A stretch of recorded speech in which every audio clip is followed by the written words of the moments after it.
Buongiorno a tutti, benvenuti a questo nuovo live on web Edicom Eventi. Oggi nuovo appuntamento della settimana, ma appuntamento che chiude per l'appunto la nostra settimana di attività. Settimane che a mano che ci addentriamo nel corso del calendario diventano sempre più nutrite di appuntamenti, quindi sempre più fitte di attività fino ad arrivare nelle prossime settimane ad avere un calendario veramente completo come vi abbiamo abituato negli scorsi anni. Concentriamoci però un pochino sulla tematica di oggi perché affronteremo un tema sicuramente molto importante ma indubbiamente molto attuale. Parliamo di sistema cappotto, qualcosa che oggi e in questi mesi abbiamo affrontato molto spesso, se non altro legato a quello che è un po' il quadro incentivante attuale che sta spingendo e vogliamo dire anche finalmente un po' quello che è tutto il rinnovamento del patrimonio edilizio esistente.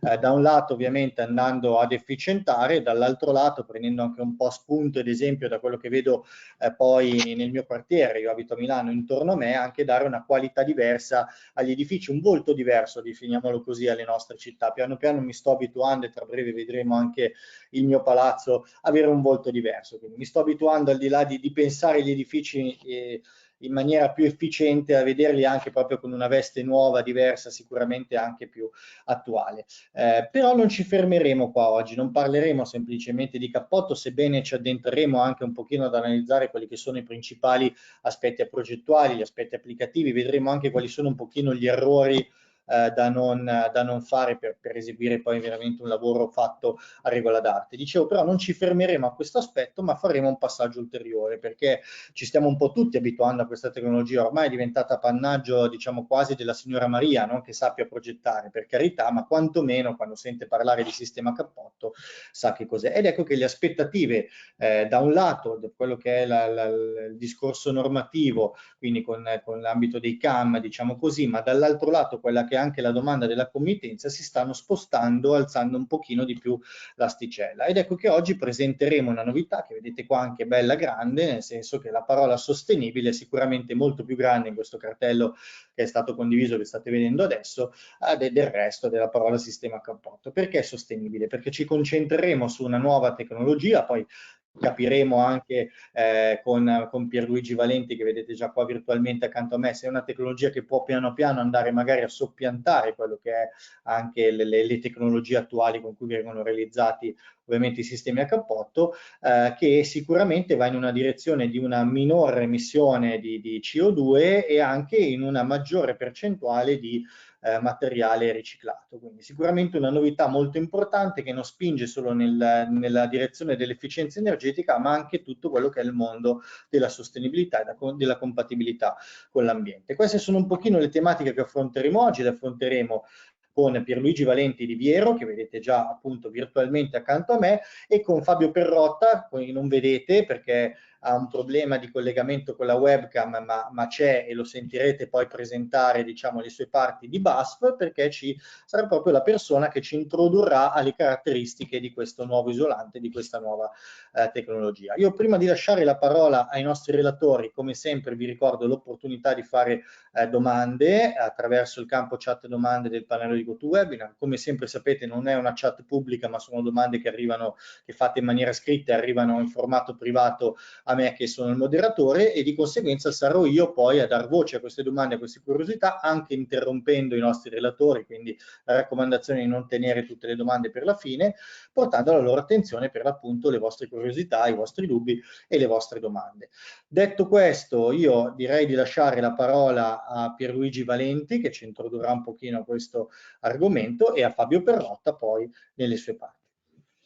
Perfetto, grazie mille Marco, buongiorno a tutti, benvenuti a questo nuovo appuntamento insieme a Viero, insieme a BASF Italia. Inizieremo quindi a commentare un po' quello che è anche il titolo di questo webinar che state ascoltando, quindi l'ottica di un sistema a cappotto che sia sostenibile. È una parola forse sin troppo abusata anche negli ultimi tempi, molto in voga più che altro anche nell'ottica di bonus e super bonus, e che ben si sposa con quello che è il mondo del sistema a cappotto e di quello che sarà il ciclo, i prodotti che vi faremo vedere sicuramente a seguire in un'ottica comunque di ecosostenibilità piena e completa. Sono l'ingegnere Valenti, come vi dicevo, mi occupo di consulenza tecnica per il gruppo Chromology, specificatamente per Sicilia e Calabria, e questa è una piccola panoramica di quella che è la realtà aziendale che in questi anni si è sempre più concretizzata a livello nazionale.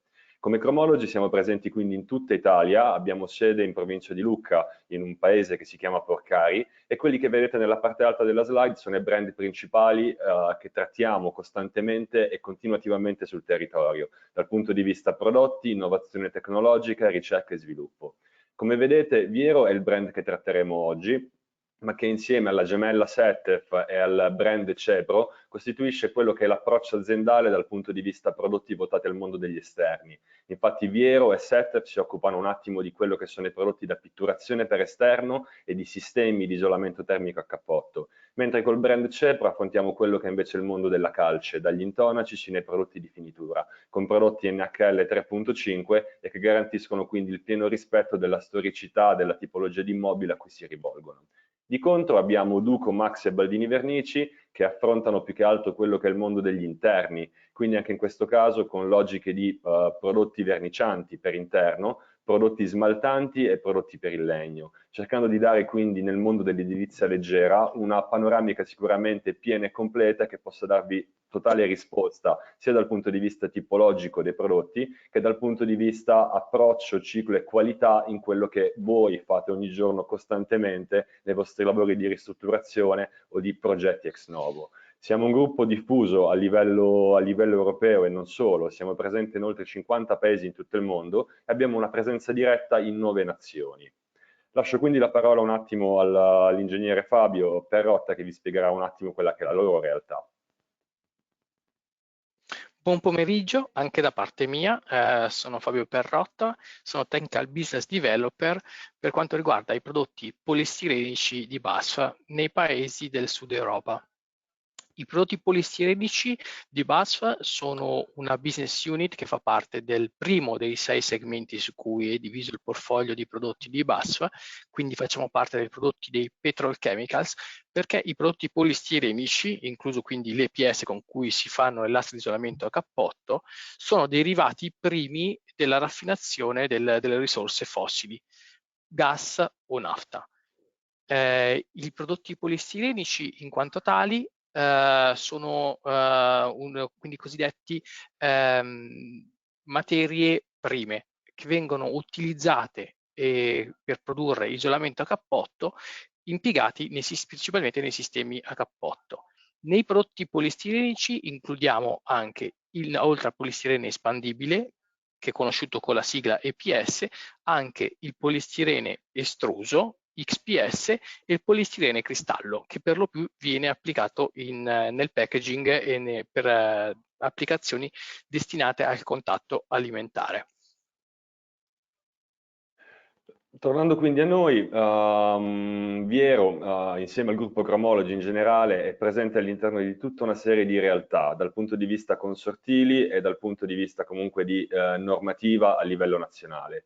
Come vedete e come penso saprete, siamo soci fondatori di quello che è il Consorzio Cortexa, un consorzio nato nel 2007 nell'ottica di raggruppare i principali produttori di sistemi di isolamento termico a cappotto e portare avanti quello che è un know-how, una cultura di settore votata alla corretta posa in opera dei sistemi di isolamento termico. Infatti Cortexa sin dal 2007 ha pubblicato un manuale di corretta posa in opera che è possibile consultare anche attraverso il loro sito e che vi permette di visualizzare quella che è la stratigrafia di un sistema, le modalità di corretta posa in opera dello stesso e tutta una serie di particolari costruttivi che possono aiutarvi nell'ottica di progettazione corretta di un sistema di isolamento termico a cappotto. Siamo presenti anche a livello nazionale attraverso la EAE, quindi l'Associazione Nazionale Europea per l'Isolamento Termico a Cappotto, e cerchiamo di contribuire passo dopo passo, anche attraverso il sistema normativo, a quella che è la cultura, il know-how specifico di questo settore, molto in voga in questo periodo in maniera proporzionale legata a quello che è il bonus facciate o comunque il super bonus 110. Comunque argomento ancora caldo e che per qualche anno ancora ci accompagnerà, anche se non è questo l'argomento che andremo a sviluppare ulteriormente all'interno di questo webinar.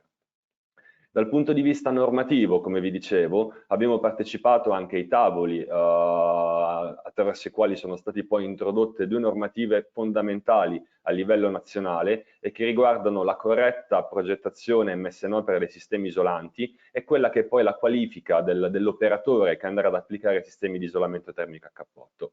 Nello specifico, nel primo caso è una UNITR, quindi 11715, che a livello normativo a partire dal 2018 vincola un attimo quella che è la corretta posa in opera dei sistemi, e la UNI 11716, che di contro è una normativa che specifica un attimo quelle che sono le caratteristiche e le peculiarità delle figure professionali che eseguono la posa dei sistemi di isolamento termico a cappotto, e sul quale ovviamente allo stato attuale, state sentendo sempre di più, si sta costruendo un'ottica di patentino che va a qualificare ulteriormente quelle che sono le figure professionali che gravitano all'interno di questo mondo. Infatti, attraverso le nostre scuole a livello italiano, sono 3 nello specifico, una presso l'ente scuola edile di Catanzaro e le altre 2 presso le nostre sedi e siti produttivi di Porcari e di Resana, riusciamo a dare quella che è una piena consulenza nell'ottica di formazione e poi quella che poi effettivamente è lo svolgimento dell'esame attraverso l'Istituto Giordano, che è un nostro partner in tutto ciò, e che permettono appunto di qualificare dal punto di vista normativo la figura del cappottista. Scusatemi il termine nell'ottica di semplificazione. Ovviamente da questo punto di vista ci appoggiamo poi a quelli che sono tutta una serie di partner che costantemente ci aiutano in quella che è l'ottica di fornire un sistema completo, quale ad esempio la EIOT, che è una realtà che si occupa di sistemi di tassellatura per isolamento termico a cappotto e che contribuisce quindi a garantire un prodotto certificato che nella sua globalità possa rispondere a tutti quelli che sono i prerequisiti normativi attualmente in vigore. In questa slide vedete un attimo quella che è la panoramica generale del mondo viero e di quelli che sono i sistemi di isolamento termico a cappotto. Potete vederne nello specifico 8 con diverse tipologie di pannellatura, di cui 4 sono dotati di certificazione ETA di sistema e che prevedono l'impiego di EPS bianco o grigio nei due disegni in alto a sinistra, un impiego di sughero ad esempio come nel pacchetto che vedete in alto a destra, e per quanto riguarda in basso vedete quello che è il sistema con pannelli di isolamento che impiegano la lana di roccia. Quindi anche da questo punto di vista, nell'ottica di maggiore diffusione e impiego di sistemi di isolamento termico a cappotto, cerchiamo di fornire quella che è la massima certificazione e qualità dei prodotti che sicuramente proponiamo. Gli altri sistemi che vedete impiegano altre tipologie di pannello, quale ad esempio la fibra di legno o il poliuretano, e che vanno in un certo senso a completare quella che è la gamma dei sistemi isolanti che possiamo offrire all'interno di quelle che sono le logiche di mercato. Ovviamente i sistemi a cappotto poi vanno un attimo ad affiancarsi a quelli che sono le pannellature che vengono impiegate. All'interno della slide vedete una panoramica dei materiali isolanti che maggiormente utilizziamo e che maggiormente sono diffusi poi all'interno di quello che è il mercato dei sistemi di isolamento termico a cappotto. Quindi anche in questo caso EPS bianco-grigio con diversa resistenza a trazione, quindi T100, T120 o T150. Pannelli in lana di roccia che anche da questo punto di vista contribuiscono sicuramente alle performance migliorative di un sistema di isolamento termico a cappotto, e nella parte a destra sistemi un po' meno impiegati ma che hanno nonostante tutto una loro grande valenza, quale ad esempio la fibra di legno, il sughero bruno autocollato e i pannelli in poliuretano. Allo stato attuale è questa l'offerta, però già vedrete dalle prossime slide quello che è l'ampliamento che stiamo cercando di fare nel tempo, anche in un'ottica di quello che è il concetto di sostenibilità. Infatti vedete all'interno di questa slide quello che è il primo sistema di isolamento termico a cappotto altamente sostenibile che come azienda in collaborazione con Baspitalia stiamo andando a realizzare. Quindi un sistema di isolamento termico a cappotto che consente di avere un risparmio in termini di CO2 pari al 42% legato al ciclo produttivo e all'impiego delle materie utilizzate, e che il collega Perrotta vi andrà a spiegare ulteriormente nelle prossime slide.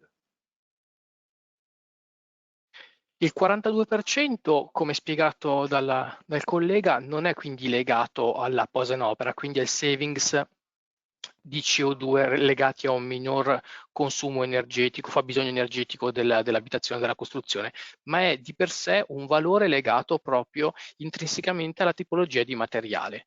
Di che materiale stiamo parlando? Stiamo parlando di Neopor BMB CERT, ovvero la versione Biomass Balance del polistirene espandibile con grafite Neopor. Neopor, probabilmente la maggior parte di voi già lo conoscono, è il polistirene espandibile additivato con grafite, quindi quella con la conducibilità termica migliorata. La nuova versione si chiama Neopor BMB CERT, ovvero è un polistirene che è al 100% derivato da fonti rinnovabili. Fonti rinnovabili sono per noi biogas e bionafta, che vengono quindi dalla digestione aerobica dei rifiuti e scarti organici, come ad esempio, voglio farvi un esempio molto pratico, l'umido che viene raccolto nelle municipalità, quindi stiamo parlando di rifiuti. Si tratta quindi di a tutti gli effetti un processo che affonda alle radici una sorta di riciclo organico chimico di quelli che sono i rifiuti biodegradabili, che attraverso la digestione possono appunto generano biogas. Il biogas può essere a tutti gli effetti utilizzato al posto del gas di origine fossile, quindi al posto di quello che si estrae, e una volta raffinato da questo biogas si può ottenere etilene e benzene, che sono i due componenti con cui si produce il monomero di stirene, da cui poi attraverso la polimerizzazione si ottiene il polistirene e polistirene espandibile. Quali sono i vantaggi di un processo come questo? I vantaggi di un processo come questo sono che appunto rappresenta a tutti gli effetti per BASF, che produce la materia prima, ma anche per i produttori, una soluzione completamente drop-in, ovvero si usano gli stessi impianti che si usano per i prodotti fossili, ma alimentando questi con delle fonti rinnovabili, a tutti gli effetti si arriva alla produzione di un materiale plastico con la stessa efficienza dell'impianto, che performa esattamente come quello di origine fossile, ma a tutti gli effetti non implica un consumo di fonte fossile, che sia biogas o nafta, che sia gas o nafta, per la sua produzione.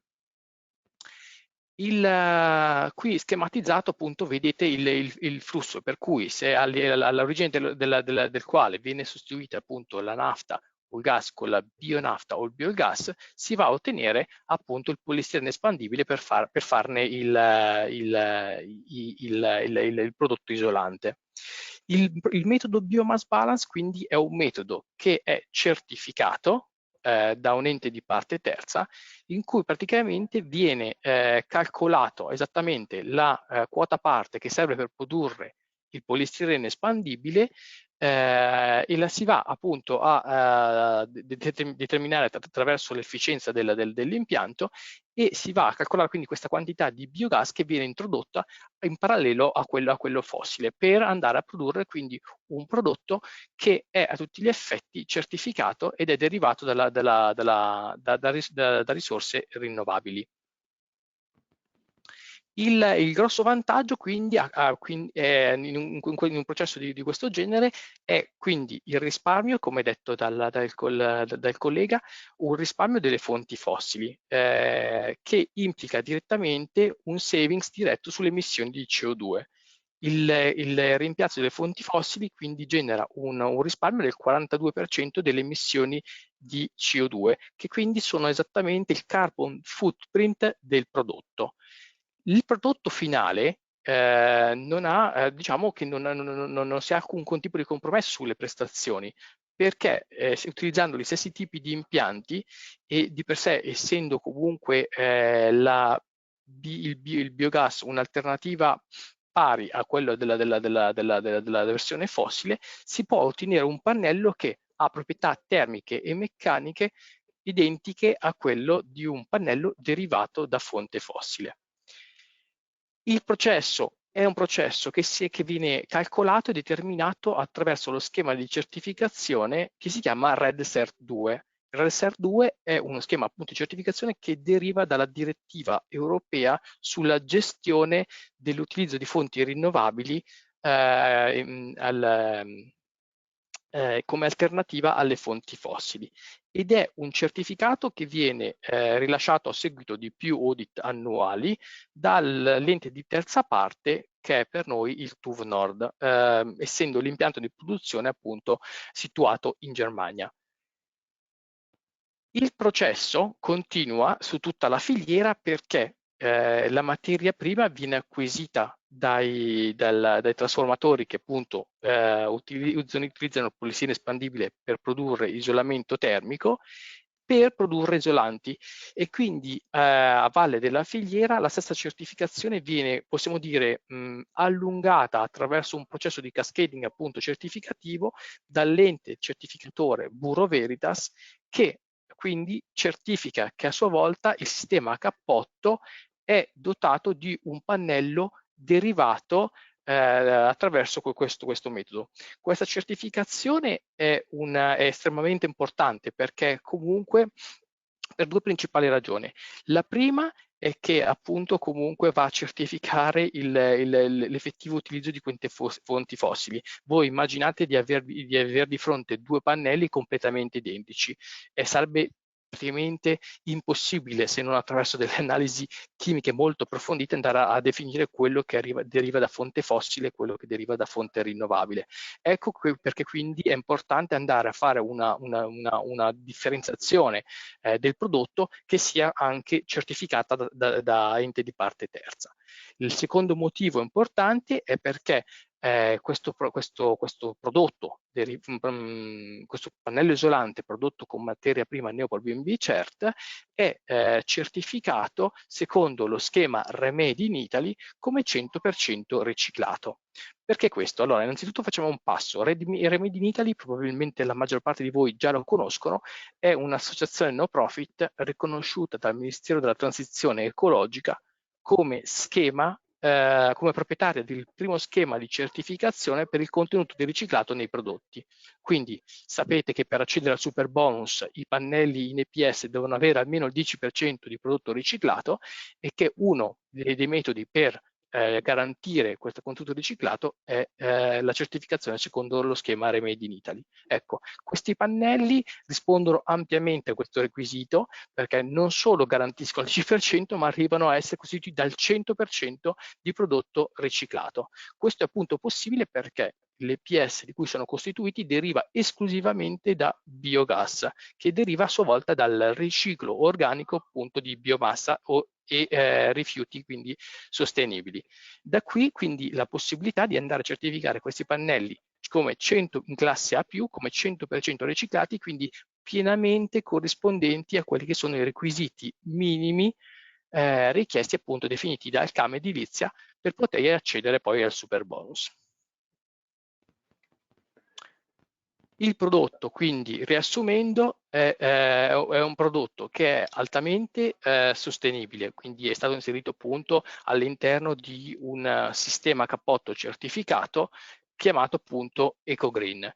Un sistema fortemente sostenibile, perché comunque si riesce a garantire il fatto che grazie all'utilizzo di questa materia prima le riduzioni di CO2 e il carbon footprint di questo materiale sono ridotte del 42%, e in più è un sistema che è certificato in classe A+, secondo lo schema Remedi in Italy, come 100% riciclato. Essendo a tutti gli effetti un polistirene espandibile, c'è da ricordare che a tutti gli effetti è anche 100% riciclabile, quindi tutti i rifiuti che sono pre o post consumo che derivano dal cantiere possono essere tranquillamente riciclati e rimessi nel ciclo produttivo per costituire quindi materiale di riciclo per lastre nuove. Chiudo dicendo che appunto in virtù del processo drop-in solution sia per bus che per tutti i clienti a valle della filiera, le prestazioni rimangono assolutamente invariate e che quindi il pannello a tutti gli effetti ha un termine, una durata della sua vita utile che è assolutamente pari a quello del suo corrispondente fossile.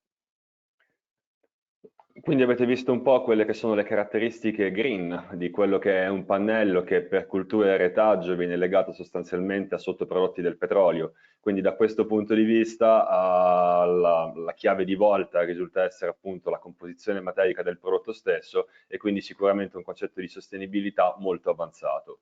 Il tutto viene inserito all'interno di quello che è un pacchetto certificato ETA, come vedete all'interno di questa slide, che giustamente prevede una stratigrafia completa, che quindi va dal fissaggio dei pannelli mediante sistema di tassellatura e ovviamente mediante collante specifico, l'impiego dello strato isolante come pannello che quindi costituisce il core principale dal punto di vista di isolamento termico, anche in questo caso giustamente uno strato di rasatura con rete in fibra di vetro annegata all'interno e quindi un primer e un rivestimento di finitura che vanno a chiudere il pacchetto nella sua globalità. Quindi sostanzialmente si va a distanziare poco dal punto di vista compositivo rispetto ai sistemi di aeroclima che abbiamo visto qualche slide fa, però ovviamente rivaluta quel concetto sicuramente da un punto di vista molto più green e molto più sostenibile. Come avete più spesso visto, quindi, e come anche le AD di riferimento tende a sottolineare, la stratigrafia principale del sistema a cappotto si compone quindi di questi 7 elementi, che vanno appunto dalla malta collante di fissaggio del sistema direttamente al supporto, a quella che poi è la definizione e il dettagliamento del sistema a cappotto mediante l'impiego di specifici accessori. Quindi un complessivo facente parte di un kit di sistema che garantisce sicuramente una qualità globale, una durabilità del sistema e sicuramente elevate performance che possono essere in linea con quelli che sono i calcoli termotecnici sviluppati in partenza, quindi in fase progettuale. Quindi Viero sicuramente si impegna nel fornirvi un prodotto che sia altamente qualitativo e altamente rispondente a quella che è la logica progettuale che è stata prefissata da quello specifico cantiere. Quindi sicuramente un concetto decisamente di qualità. Considerate appunto che la certificazione ETA si va ad installare all'interno di quello che è un percorso a livello europeo che parte dall'ente EOTA, ossia l'organizzazione per i certificati tecnici, che si sviluppa poi attraverso quindi una certificazione ETA dettata da linee guida che vengono definite attraverso degli EAD e che vanno quindi poi a specificare il sistema attraverso tutta una serie di prove tecniche dal punto di vista termoigrometrico, di resistenza agli impatti, prove di invecchiamento e di durabilità e che quindi vanno a qualificare ulteriormente anche dal punto di vista certificazioni il ciclo che avete imposto. Considerate che i nostri sistemi dotati di certificazione ETA hanno anche loro una certificazione PD, sostanzialmente un documento dove vengono descritte le prestazioni ambientali di un prodotto e che tiene conto di quello che è il processo produttivo nell'ottica di risorse naturali impiegate, nell'ottica di quanta CO2 viene prodotta ed emessa nell'atmosfera, quanti materiali vengono utilizzati e soprattutto quanti rifiuti sono generati. Quindi sostanzialmente l'EPD di un sistema, in aggiunta a quella che è la certificazione ETA, risulta essere una carta d'identità green dal punto di vista appunto inquinamento e ciclo produttivo e che va a qualificare ulteriormente il sistema che state impiegando. Considerate che rispetto ai 4 sistemi certificati ETA sono stati redatti 4 documentazioni EPD a corredo ciascuno dei sistemi di partenza e che quindi vanno a qualificare e certificare ulteriormente la tipologia di sistema che state impiegando. Considerate che potete trovare anche sul nostro sito una breve brochure in cui vengono spiegate un attimo tutte le caratteristiche di quelli che sono i sistemi certificati EPD, dove viene identificata la quantità di materiale necessaria per una superficie di 1 metro quadro di sistema di isolamento termico a cappotto. Inoltre considerate che l'EPD è assoggettabile a quella che è una certificazione CAM e che quindi risulta essere molto utile all'interno di quelli che sono i lavori pubblici, dove la logica del CAM, quindi dei criteri ambientali minimi, viene perennemente perseguita e ricercata nell'ottica di qualificare ulteriormente l'intervento pubblico che state realizzando. Dal punto di vista ovviamente di materiale abbiamo dato un po' di indicazioni utili alla corretta scelta. Considerate però che una scelta di materiale deve essere per forza di cose, in maniera decisamente forzata, correlata a una corretta posa in opera del sistema. Considerate che un 50% della buona riuscita del sistema di isolamento termico a cappotto è legata sicuramente alla fase di posa in opera. Inevitabilmente anche le modalità con cui un sistema viene posto in essere vanno un attimo ad influenzare anche quella che poi è la prestazione termica ed energetica del sistema che state impiegando. Quindi apportare le giuste correzioni o le giuste indicazioni dal punto di vista di schema applicativo risulta essere un elemento fondamentale. Come abbiamo detto nelle slide precedenti, sono due i manuali / normative che vi vengono in aiuto. Quindi il manuale di Posa Cortex da un lato, che vi dà tutte le indicazioni utili da questo punto di vista, e poi il rapporto tecnico UNITR 11715 che va a formalizzare e a rendere normativa quella che è la logica portata avanti in questi anni dal Consorzio Cortex. Vedremo quindi a seguire tutta una serie di situazioni davanti alle quali potreste trovarvi nell'ottica di preparazione corretta dei sistemi e scelta dei materiali più adatti per andare a realizzare a perfetta regola d'arte un sistema di isolamento termico a cappotto, andando a focalizzare un po' l'attenzione su quelli che sono i difetti, gli errori e quello che sicuramente può essere utile nella posa corretta del sistema che avete in mente di applicare all'interno del vostro cantiere. La preparazione dei supporti, come dicevo poco fa, è un elemento fondamentale e mai da sottovalutare. Vedete all'interno di questa slide 3 casistiche decisamente importanti, dove un'errata preparazione del supporto a sinistra o una errata valutazione di quello che è il supporto a destra possono portare a conseguenze non adatte a quelle che è la vita utile e la durabilità del sistema. Guardando l'immagine a sinistra potete vedere come i pannelli siano stati incollati a punti e non vi sia traccia di colla se non su piccole porzioni sul supporto. Considerate che un supporto spolverante, decoeso, non sarà il supporto ideale per andare ad eseguire un corretto incollaggio delle lastre isolanti. Immaginate di incollare un pezzo di scotch possibilmente su una superficie polverosa. Inevitabilmente quello scotch non aderirà perfettamente e quindi preparare rimuovendo la polvere, applicando possibilmente un fissativo, sarà un elemento fondamentale per garantire un corretto consolidamento e una corretta coesione del supporto. Nelle immagini di destra invece sono due casistiche magari estremizzate, ma davanti alle quali potreste trovarvi. Nel primo caso in alto il problema di umidità presente sul supporto, nel secondo caso invece immagine in basso quella che è la presenza di microrganismi infestanti presenti al supporto. Considerate che un sistema di isolamento termico a cappotto non può essere applicato su superfici umide, che sia umidità discendente, come in questo caso, o umidità ascendente proveniente dal terreno sottostante. In questi casi, ovviamente, i supporti devono essere preparati correttamente, la problematica è pienamente risolta e solo nell'ottica in cui i supporti si presentino perfettamente asciutti è possibile applicare le lastre isolanti. Nella seconda immagine, invece, quella che vedete più in basso, inevitabilmente la presenza di microrganismi infestanti dovrà essere pienamente debellata, se no tenderà a proliferare sotto il sistema, nell'ottica anche di formazione di condensa, e andrà ad inficiare quella che è la prestazione termica del sistema che avete progettato. Quindi da questo punto di vista la preparazione risulta essere assolutamente fondamentale. Tra Vado le subito con una operazioni... domanda, Pierluigi. Sì, vai pure Marco. Torna un attimo indietro con la slide, perché la domanda è questa. Una volta che emerge quel problema e si vede sulla facciata, mi riferisco all'immagine quella in basso, cosa Sì. deve fare il committente, di conseguenza il progettista? Certo, allora lo vedremo anche nelle slide a seguire, ma sicuramente l'impiego di un prodotto biocida applicato a tutta superficie, magari anche in doppia mano, sarà un elemento fondamentale nell'ottica di andare ad eliminare la presenza di microrganismi infestanti. È un'operazione che deve essere fatta a monte. Inevitabilmente si applica il prodotto, lo si lascia agire 24 ore. Se si vede che la muffa non si è annerita, comunque non è virata dal punto di vista colorimetrico, si va a fare un secondo passaggio. Successivamente si va a fare un'idropulizia della facciata e quindi si va a rimuovere la patina di muffa presente al supporto. E poi eventualmente si procede mediante consolidamento del supporto e tutte le altre operazioni utili a preparare correttamente il sistema, il supporto stesso. Quindi sono più o meno queste. Vedremo più avanti anche qualche prodotto che può esservi utile della famiglia Viero, che vi darà sicuramente una mano. Però è un elemento fondamentale nell'andare a risolvere tale problematica. Ovviamente comporterà problemi di adesione, di proliferazione ulteriore sotto i pannelli e quindi andrà tutto a inficiare quello che è il corretto isolamento termico del sistema che andrete poi successivamente ad applicare. Certo.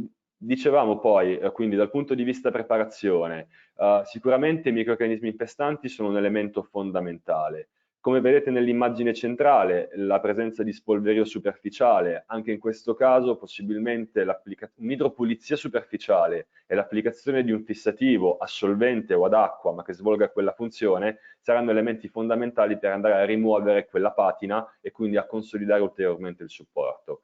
Se vi doveste trovare invece, come nell'immagine di destra, quindi davanti ad una pittura preesistente, potete fare una piccola prova che si chiama di quadrettatura, ossia prendere un cutter, un taglierino, andare ad inciderla secondo lo schema che vedete e poi andando ad applicare un pezzo di scotch direttamente sopra, provate a fare una prova di strappo. Se vedete che parte della pittura rimane adesa al pezzo di scotch che avete applicato in precedenza, allora a quel punto sarà una pittura non ben ancorata al supporto. Quindi bisognerà prevedere la rimozione di quella pittura, la verifica dello strato rasante sottostante e quindi poi andare a progettare quella che è la posera del sistema in tutta la sua stratigrafia. Quindi vi dico, sempre massima attenzione da questo punto di vista. Vi aggiungo che dal punto di vista Chromology offriamo un servizio di assistenza tecnica di cui io faccio parte con 8 tecnici specializzati su tutto il territorio nazionale che gratuitamente potranno venirvi in soccorso nell'ottica di valutazione dei supporti e di scelta del sistema di isolamento termico a cappotto più corretto. Alla fine vedrete sicuramente i miei contatti per le zone di Sicilia e Calabria, però tramite il numero verde che vedete sempre nelle prossime slide potete richiedere sicuramente un sopralluogo preventivo e che potrà darvi sicuramente un grande aiuto nell'ottica di preparazione corretta del supporto stesso.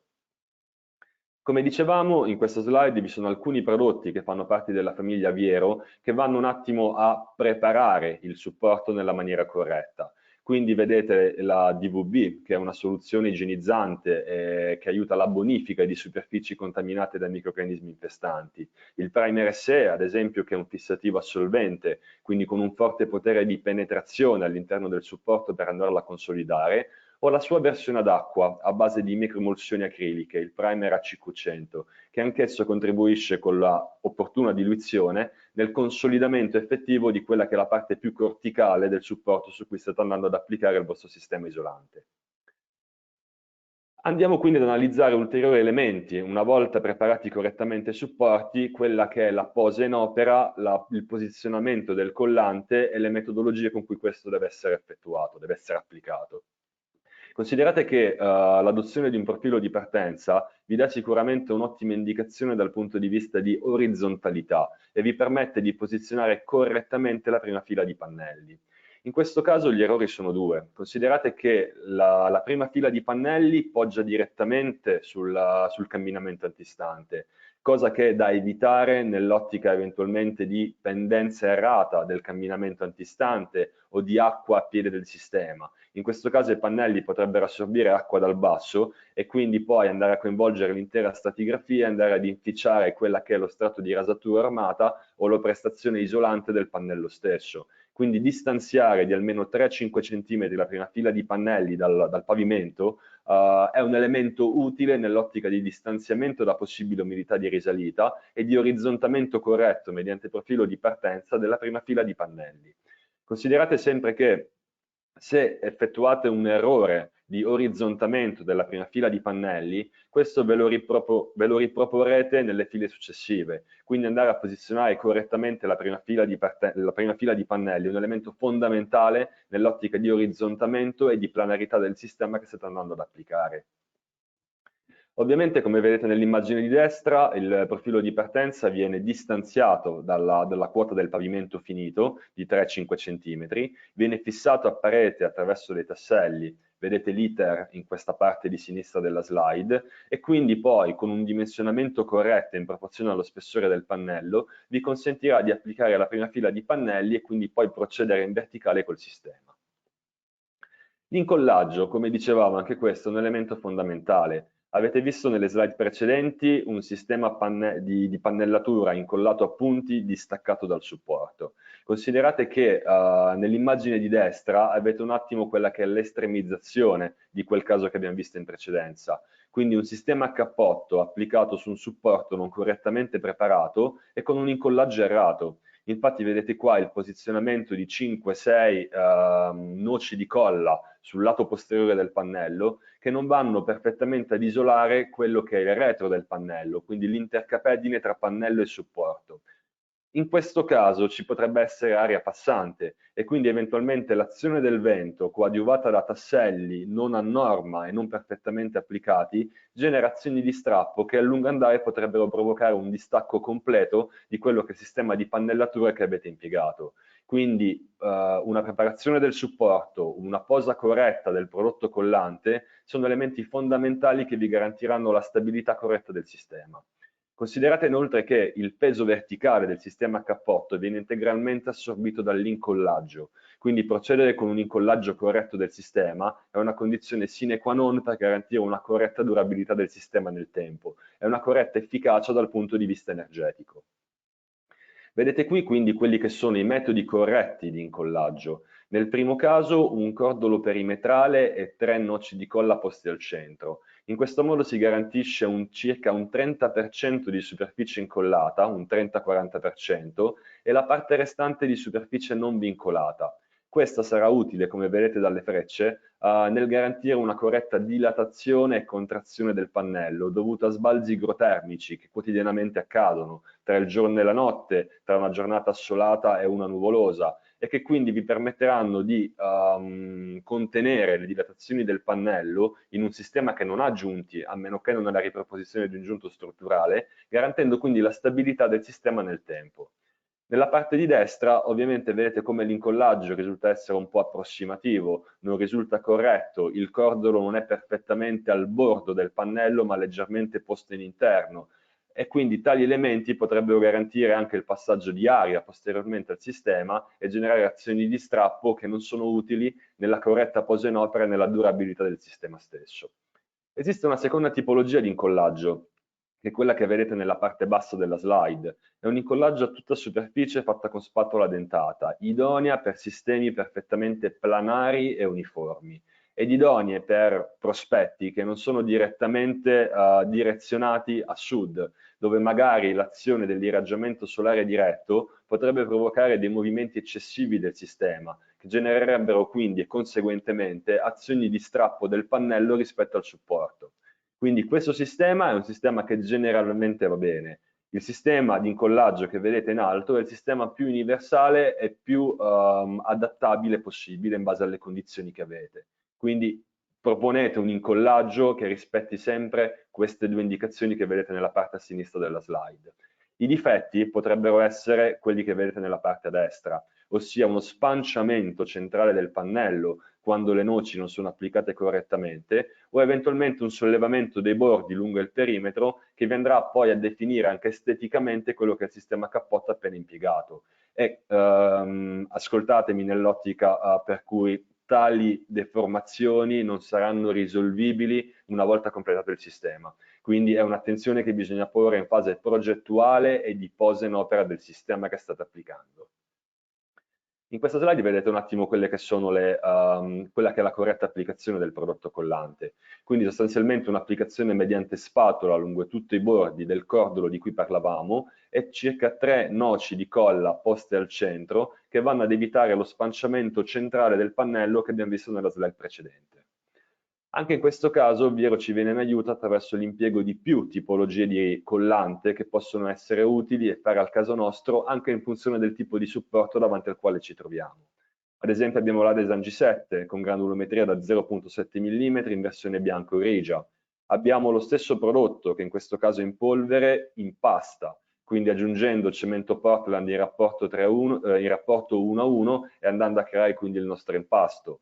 o attraverso prodotti di incollaggio specifici, in questo caso per superfici in legno. Quindi un prodotto esente da cemento e a base resina che permette pronto uso di poter incollare delle lastre isolanti, ad esempio di IPS, direttamente su supporti in legno, quali ad esempio XLAM o OSB. Quindi anche da questo punto di vista la scelta deve essere fatta in maniera coerente. Per quanto riguarda la posa dei pannelli, anche questa deve perseguire delle logiche ben specifiche.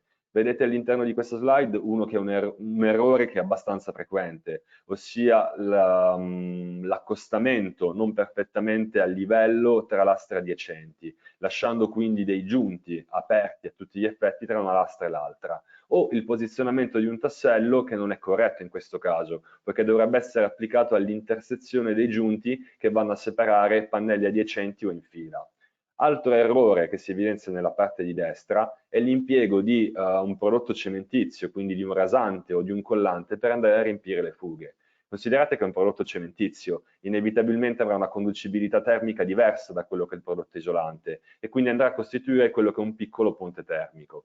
In questo caso le fughe, a seconda della loro dimensione, devono essere esercite o mediante sottili foglie di IPS e che vengono appunto inseriti all'interno di tali giunti, o se non vi è lo spazio sufficiente, mediante schiuma poliuretanica, che deve essere perfettamente posta all'interno del giunto, mai sporgente, perché se la schiuma poliuretanica sporge e andate a tagliarla, andate a rompere quella che è la pellicola protettiva idrorepellente che la schiuma crea a contatto con l'aria e quindi diventa un materiale assorbente che va ad inficiare poi la corretta stesura dello strato di rasatura armata sulle lastre che avete appena applicato.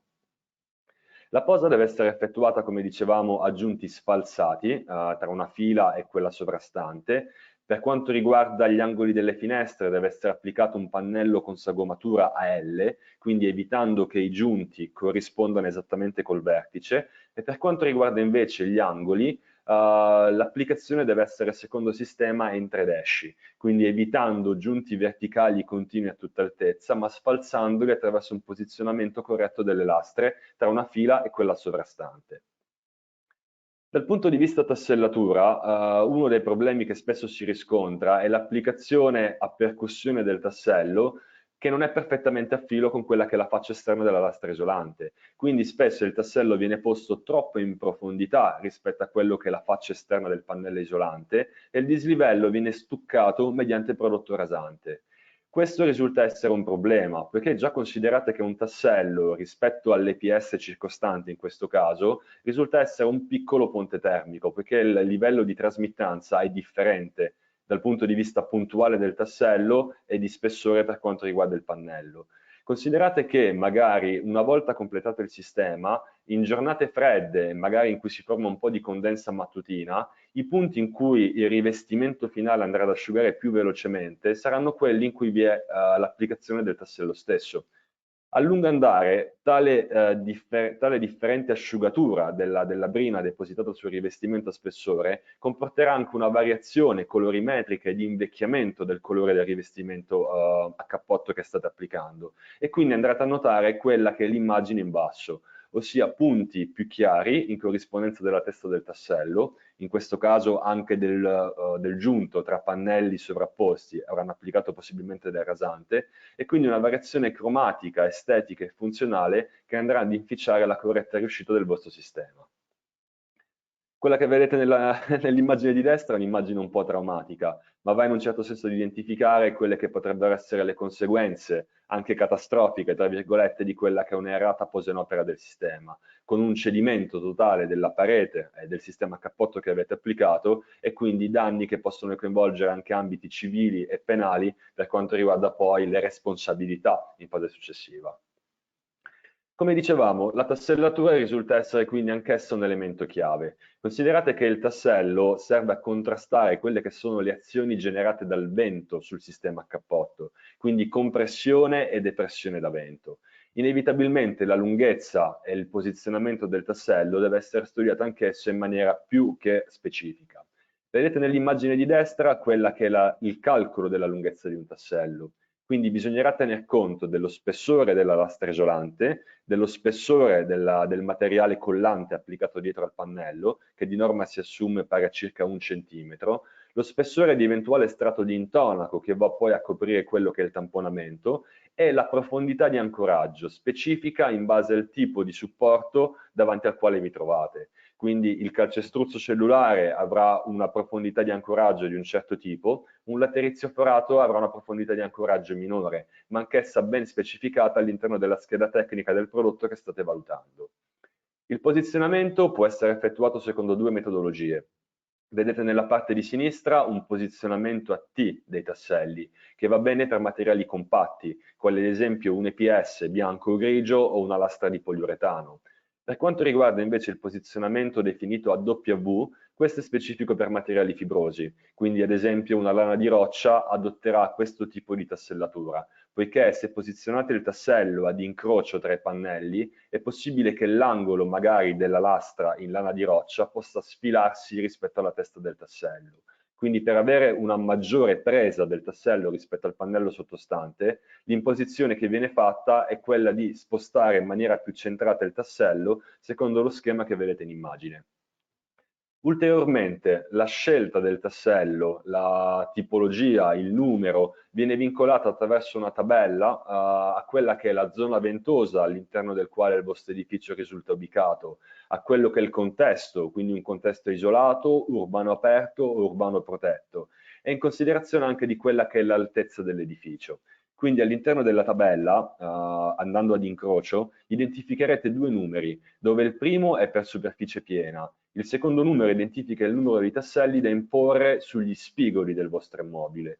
Come vedete, in certi casi il numero relativo agli spigoli risulta essere maggiore rispetto a quello su superficie planare. Quindi gli spigoli risultano essere un elemento delicato e da attenzionare nell'ottica di scelta della quantità di tasselli che andrete ad applicare per fissare il vostro sistema. Ulteriormente lo strato successivo è quello di rasatura armata. Considerate che è uno strato integrato con rete in fibra di vetro con appretto antialcalino che va a ricoprire integralmente la tassellatura e i pannelli che avete applicato a supporto e che va a contrastare quelle che sono le tensioni che si vengono a generare all'interno del sistema e che poi solitamente vedete sfociare attraverso lesioni su quella che è la facciata. Quindi uno spessore corretto di rasatura armata, l'introduzione di accessori idonei a contrastare la formazione di possibili quadri fessurativi, risulta essere anch'esso un elemento fondamentale quando andrete ad applicare il vostro sistema di isolamento termico a cappotto. Nell'immagine di destra lo stato di rasatura è abbastanza sottile.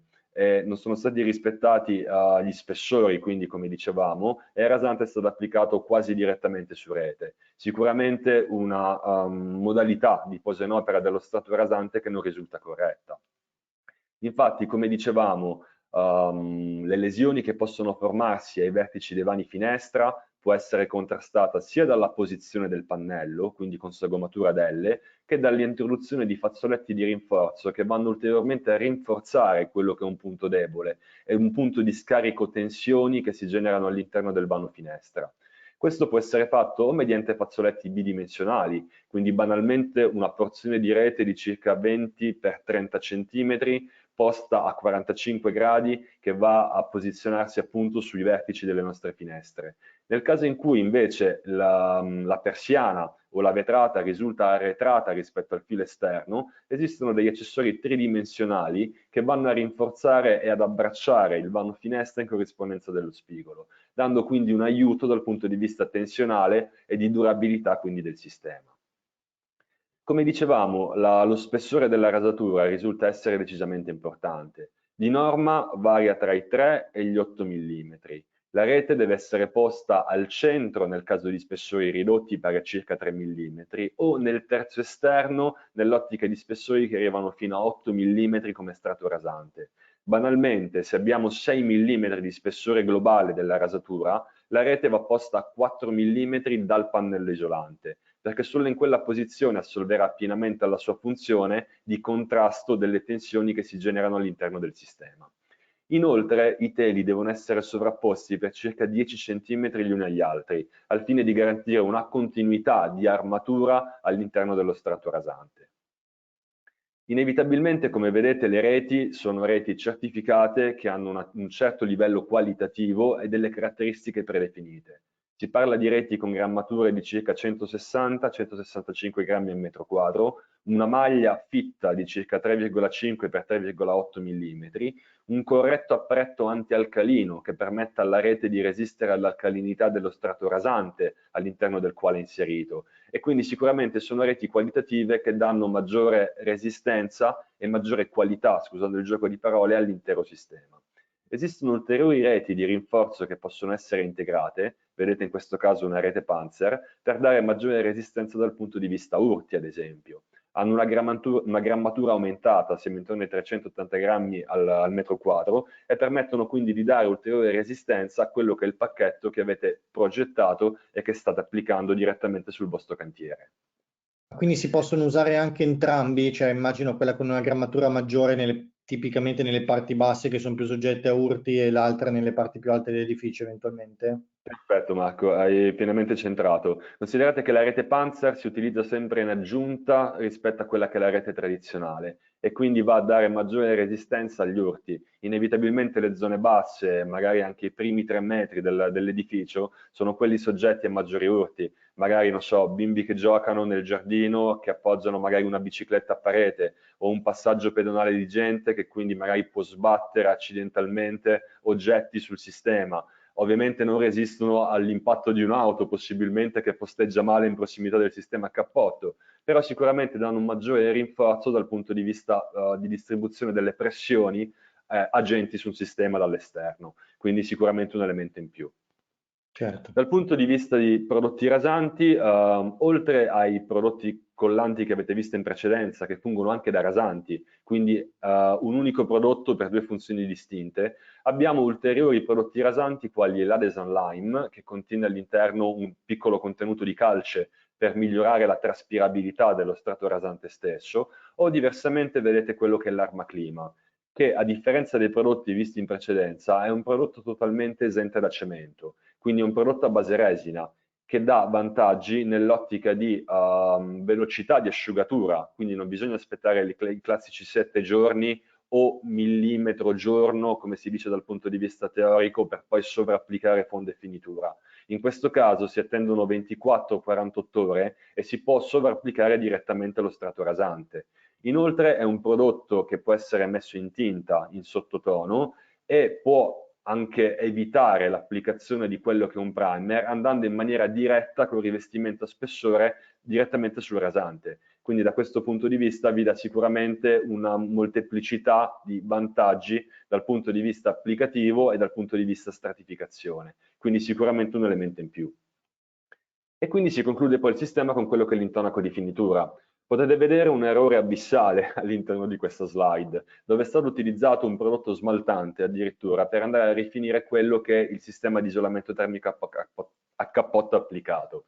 Considerate che dal punto di vista normativo esistono delle indicazioni, delle limitazioni specifiche a quello che è il prodotto da impiegare come strato di finitura, che ha una funzione ovviamente sia dal punto di vista di protezione dall'esterno, quindi protezione del sistema a cappotto, che inevitabilmente dal punto di vista di colorazione e quindi di decorazione del sistema. Esistono più prodotti che possono andare quindi a completare il nostro sistema di isolamento termico a cappotto dal punto di vista legante resina che va a comporre il prodotto stesso. Quindi vi saranno prodotti acrilici, acrilsilossanici, silossanici o i silicati ugualmente utili per andare a rifinire quello che è il sistema. In una logica tradizionale, ovviamente, deve essere applicato prima un primer pigmentato, che va sostanzialmente ad uniformare il supporto, a migliorare poi quello che è l'ancoraggio del rivestimento a spessore sullo strato di rasante e che dà una mano anche nell'ottica in cui dovesse saltare qualche piccolo granello del rivestimento, evitando che si veda il grigio o il bianco del rasante sotto e quindi garantendo anche in questo caso protezione. 2 prodotti che fanno parte della gamma sono il Vierosil e il Vierosil ASX. Nel primo caso è la famiglia silossanica di prodotto che può completare il sistema a cappotto, nel secondo caso è la famiglia cripsilossanica. Considerate che entrambi i prodotti sono antimuffa e antialga e sono fibro rinforzati con fibre sintetiche, quindi dal punto di vista resistenza agli urti e resistenza tensionale vanno a dare sicuramente un ottimo contributo. Considerate inoltre che l'ASX rientra in quelle che sono le certificazioni ETA di prodotto e quindi vi garantiscono un sistema certificato nella sua globalità.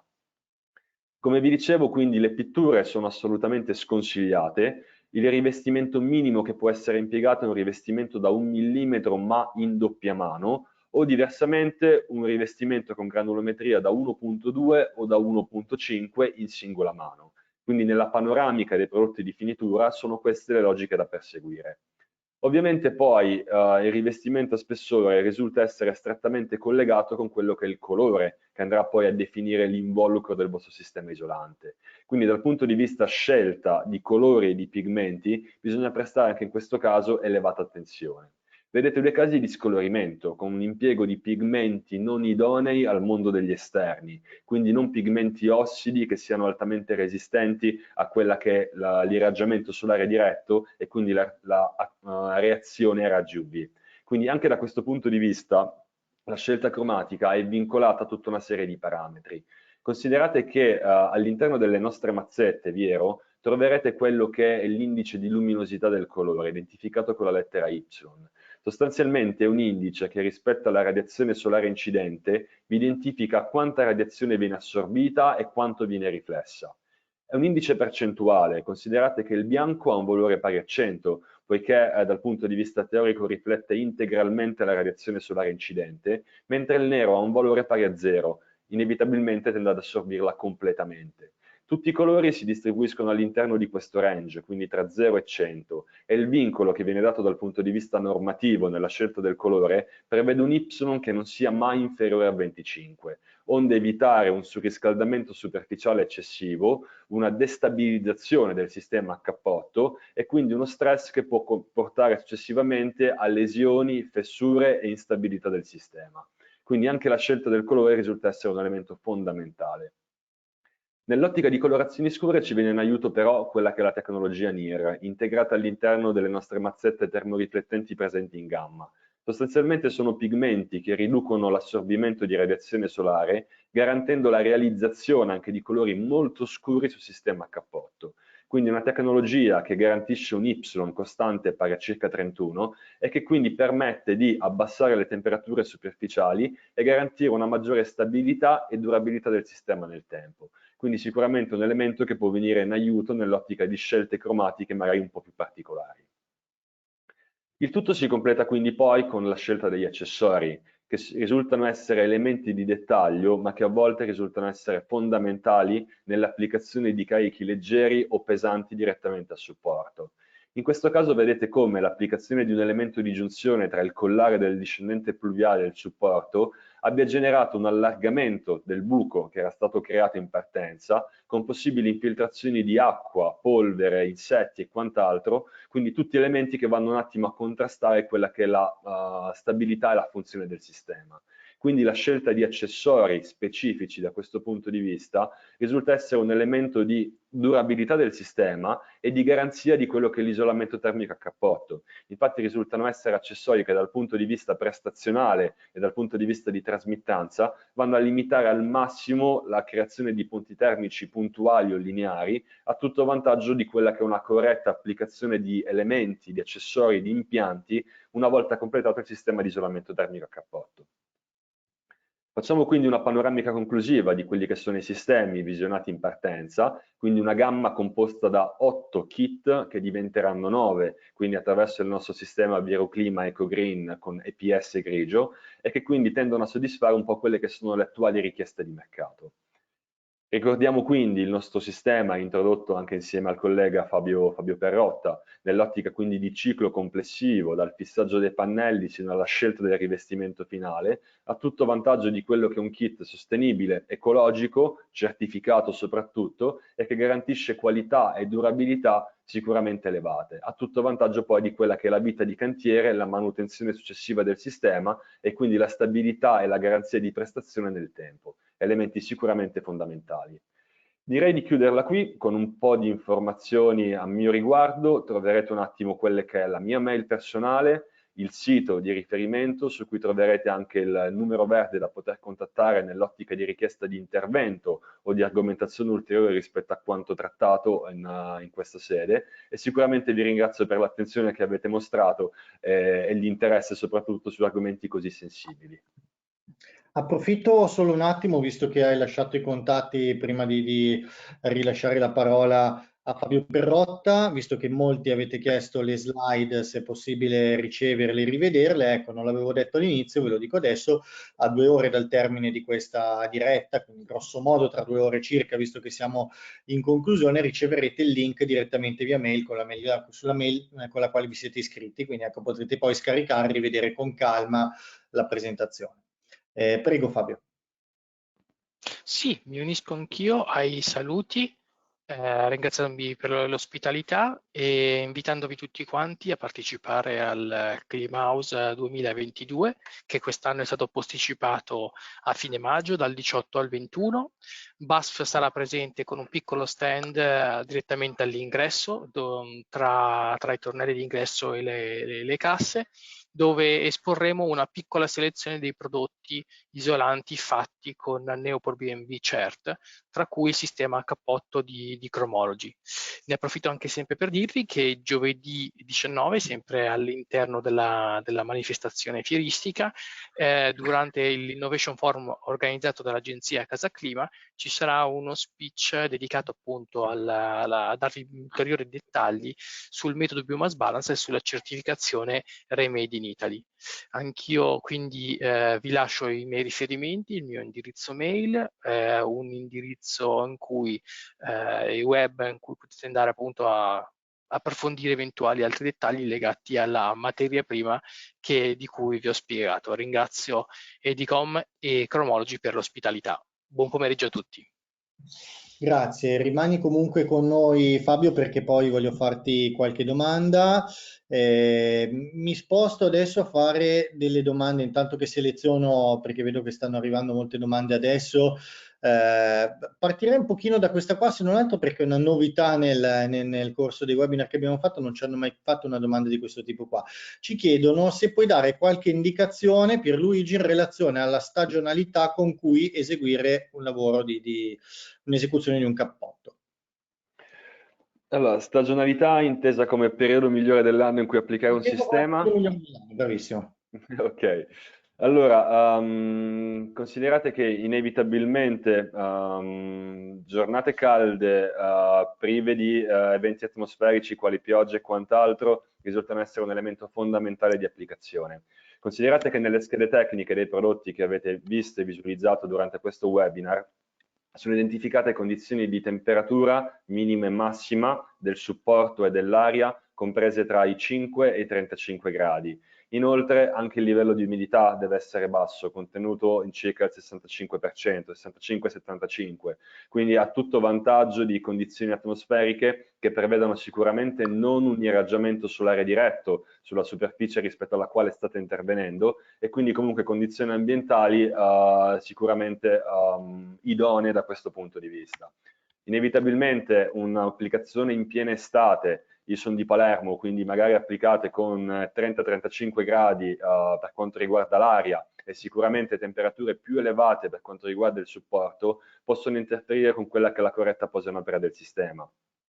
Interferire anche dal punto di vista, ad esempio, di asciugatura di un prodotto che possa essere un rasante o un rivestimento a spessore applicato, dal punto di vista anche di stabilità, ad esempio, dei pannelli. Considerate che con un EPS grigio posizionato in opera o stoccato in maniera non corretta, a maggior ragione dato dalla colorazione, le temperature superficiali che si possono raggiungere possono essere sicuramente elevate. Questo può andare a compromettere dal punto di vista pellicola e spolverio superficiale la lastra isolante o addirittura andarla a variare dal punto di vista dimensionale, quindi potrebbe incurvarsi.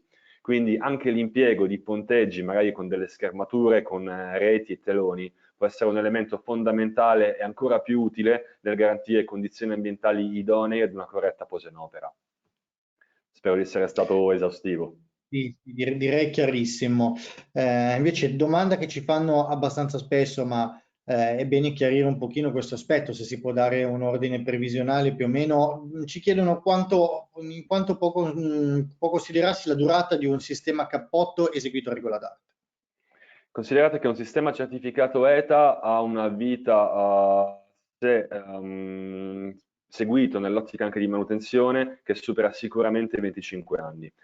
Considerate che uno dei primi sistemi a cappotto applicati da Chromology in Italia è stato applicato nell'82 ed è tuttora esistente ed è su Trapani, quindi è un sistema che ha 40 anni quest'anno e che comunque con la giusta manutenzione effettuata nel tempo, i giusti controlli ed eventualmente un rinfresco nell'ottica magari di colorazione superficiale può avere una vita utile anche abbastanza lunga. Quindi da questo punto di vista sicuramente la posa in opera risulta essere, oltre alla qualità dei materiali si intende, risulta essere un elemento fondamentale per la durabilità e la riuscita di un sistema isolante.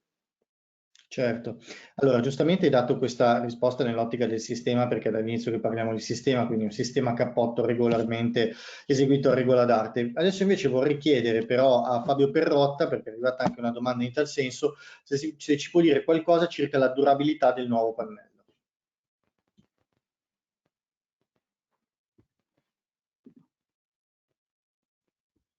Fabio? Il pannello, mi sentite? Sì, ti sentiamo. Perfetto, scusate. Allora, la durabilità del pannello isolante è assolutamente allineata con quello del sistema cappotto. L'isolante, specialmente se si tratta di EPS additivato con grafite, deve essere opportunamente protetto.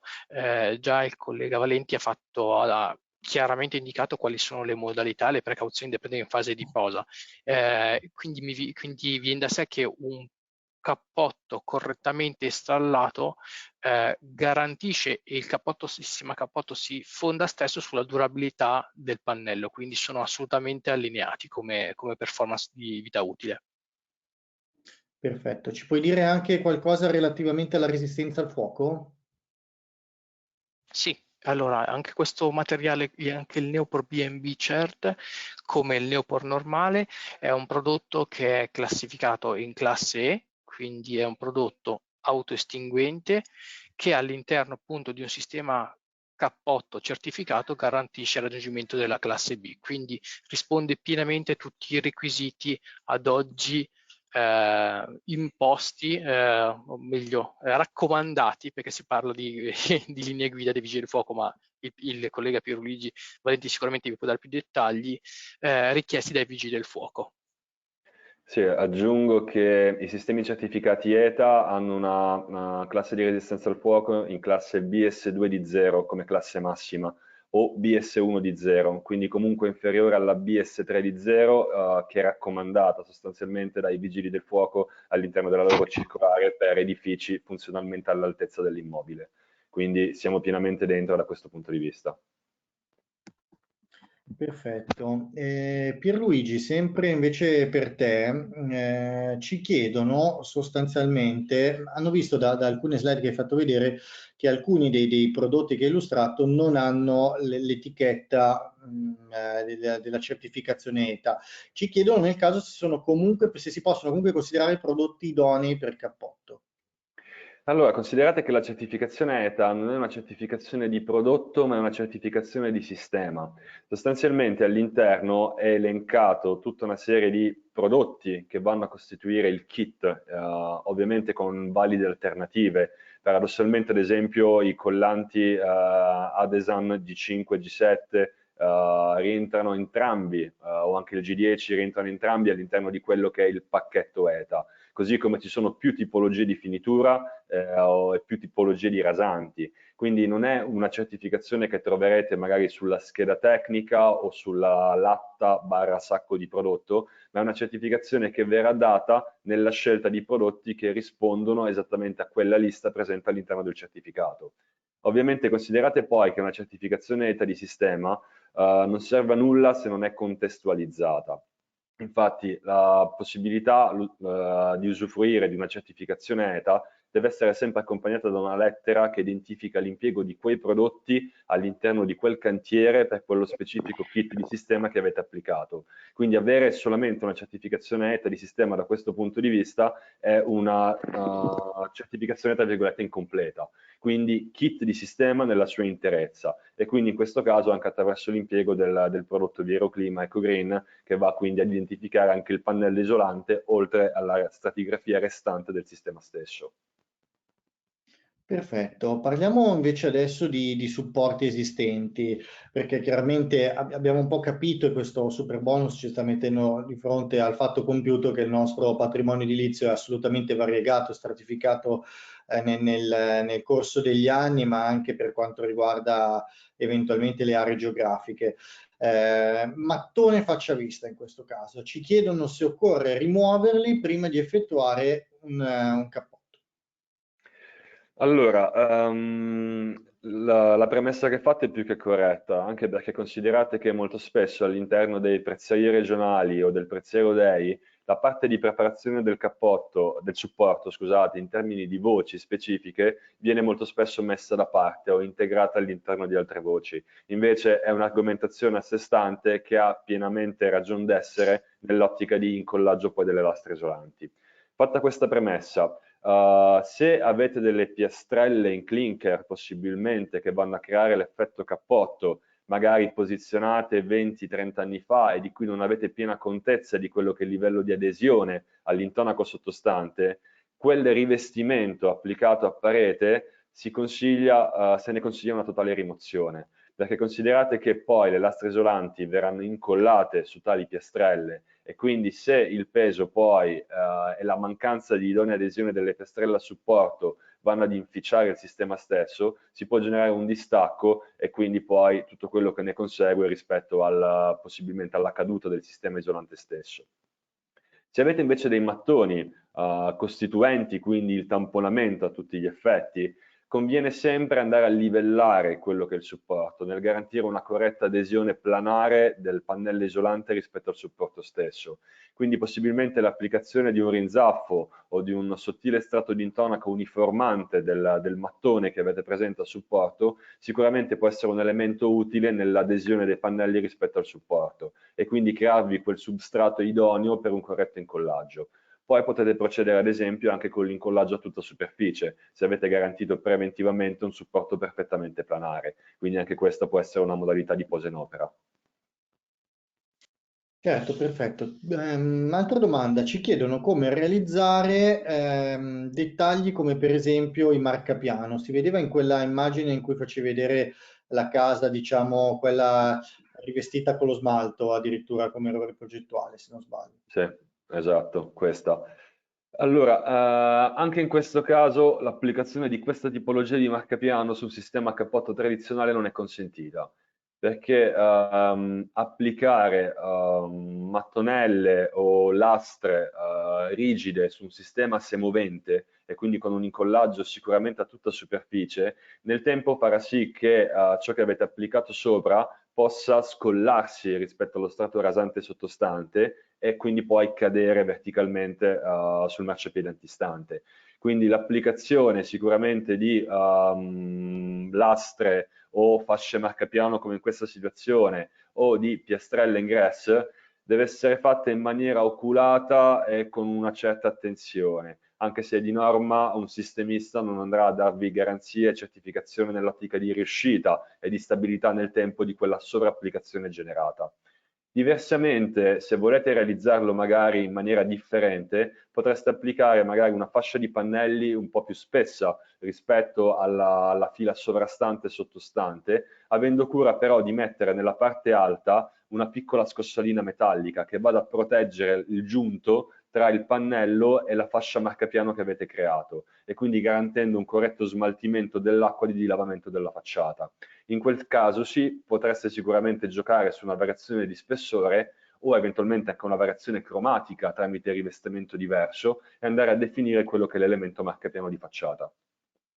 Certo, perfetto. Altra domanda prima di passare alle due domande topiche, così ti avviso già, almeno ti prepari. E torniamo di nuovo sul discorso della rete Panzer. Io ti avevo fatto prima una riflessione sul fatto di utilizzare la rete Panzer nella parte bassa dell'edificio, giustamente un progettista fa Sì. notare però che potrebbero esserci poi spessori differenti. Ecco, come si ovvia a questa differenza di spessore? Allora, il collega ha perfettamente ragione, infatti da questo punto di vista magari si suole applicare la rete Panzer magari fino al marcapiano della trave del solaio tra piano terra, il primo piano o così a seguire, in maniera tale che magari l'elemento marchepiano o le solette dei balconi possano interrompere la leggera differenza di spessore che si viene a realizzare. Considerate comunque che una rete Panzer, che vedremo, no, forse fisicamente non c'è un'immagine che la contempla, non è che abbia uno spessore così eccessivo tale da andare a creare un gradino a tutti gli effetti nello spessore dello strato rasante. Si parla comunque di 1 millimetro, possibilmente siamo intorno a quella dimensione là dal punto di vista spessore. Quindi poi quello che è il dislivello che si genera può essere, tra virgolette, appianato magari mediante una stesura della seconda mano di strato rasante che sia un po' più accondiscendente rispetto a quello che può essere un leggero dislivello del supporto. Quindi o l'una o l'altra metodologia. Perfetto. Guarda, altra domanda che è arrivata che però è interessante, quindi te la faccio subito, è cosa succede se posizionando correttamente il pannello di partenza a terra, salendo si incontrano dei fuoripiombo? Questa è una bella domanda. Considerate che sul manuale Cortexa e ovviamente sull'Unity R11715 sono presenti delle tabelle che vanno un attimo a regolare quello che è il concetto di planarità del supporto e del sistema al finito. Considerate che con un sistema a cappotto non potrete andare a correggere evidenti fuoripiombo o dislivelli di una parete. Ciò che potrete fare sarà unicamente in via preventiva. Quindi una volta appurato lo stato di fatto del supporto, andare a stendere un intonaco di livellamento qualora fosse necessario e poi applicare il sistema di isolamento. Anche perché il gioco, passatemi il termine, che potete realizzare con lo strato collante è molto limitato e sicuramente non compensativo di fuoripiombo magari già di qualche centimetro. Quindi sicuramente il problema deve essere risolto alla radice e non attraverso un'applicazione ad hoc del sistema di isolamento termico a cappotto. Certo, perfetto, chiarissimo. Arriviamo, visto che siamo in chiusura adesso, alle due domande topiche.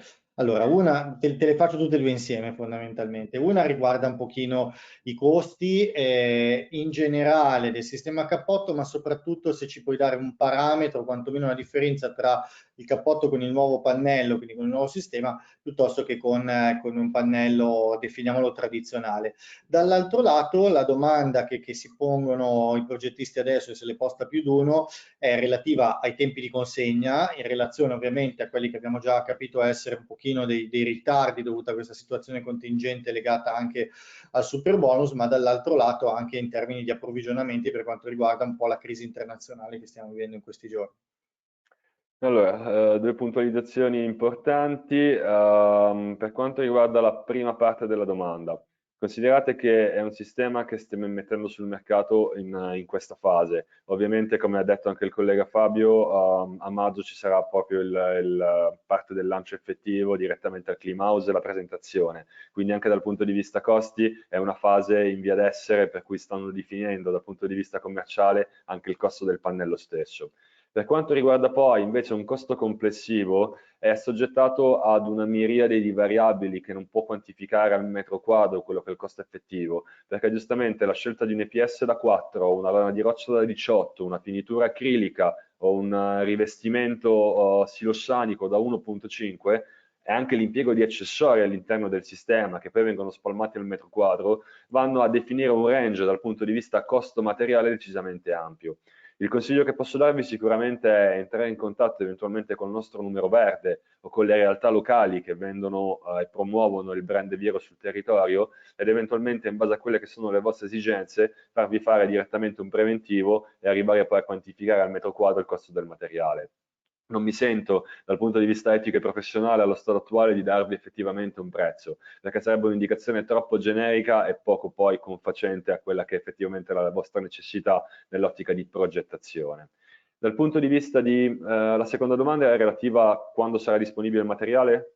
Tempi di consegna, non solo del nuovo materiale, ma in generale. Allora, anche qui preferisco essere schietto e diretto. Vi dico che i tempi, specialmente in questi ultimi mesi, si sono dilatati enormemente, sia nell'ottica di disponibilità materiale, perché considerate che l'anno scorso è stato sicuramente un anno di forte incremento della domanda rispetto a quella che era la produzione e quindi inevitabilmente l'intera filiera si è dovuta aggiornare dal punto di vista di produzione materiale ed eventuale stoccaggio, compresi noi come cromologi. Già stiamo iniziando a raddrizzare nuovamente la strada in termini di tempistiche con questi primi mesi del 2022 e stiamo cercando quindi di dare pienamente risposta a quelle che sono le vostre esigenze. Non vi dico che un ordine fatto adesso entro una settimana possa essere evaso con consegna, ma sicuramente faremo di tutto attraverso la nostra forza vendite e sicuramente il nostro magazzino, laboratorio, reparto produzione per potervi dare sicuramente tempistiche che siano coerenti, come ben capiamo, con quelle che sono le attività di cantiere. È inevitabile che poi un cantiere vada a scontrarsi magari con un'occupazione suolo pubblico, col posizionamento di punteggio, con disagi legati magari anche ad una scadenza delle lavorazioni e inevitabilmente cercheremo da questo punto di vista di darvi risposta e tempistiche sicuramente più certe. Certo, perfetto. Allora, io direi che ringrazio Pierluigi, ringrazio anche Fabio Perrotta, anzi partiamo direttamente magari da Fabio per i saluti conclusivi e poi concludiamo proprio con Pierluigi Valenti. Fabio? Grazie a tutti, contraccambio, ringraziandovi per l'attenzione, ringraziandovi i cromologi e voi tutti che avete prestato attenzione e il tempo a questo tema molto interessante. Grazie, buon pomeriggio. Grazie a te ovviamente a BASF Italia. Pierluigi, a te la conclusione. Ok, ringrazio sicuramente l'ingegnere Fabio Perrotta per la disponibilità e la chiarezza con cui ha spiegato un po' le novità presentate in questo webinar. Ovviamente ringrazio Marco che è sempre una certezza da questo punto di vista nell'ottica di webinar e di qualità da questo punto di vista. Vi invito a consultare sicuramente il nostro sito, usufruire del nostro numero verde e del servizio di assistenza che quotidianamente insieme ai miei 7 colleghi a livello Italia proponiamo per darvi la massima disponibilità e sicuramente la massima interazione nell'ottica di scelta corretta. Quindi consideratemi a vostra piena disposizione e vi ringrazio sicuramente per il tempo dedicato. Grazie mille. Bene, perfetto. Allora, grazie a tutti, grazie ai nostri relatori. Vi ricordo tra un paio d'ore circa via mail le slide che avete visto quest'oggi da poter scaricare. A questo punto non mi resta che augurarvi un buon fine settimana. Grazie a tutti.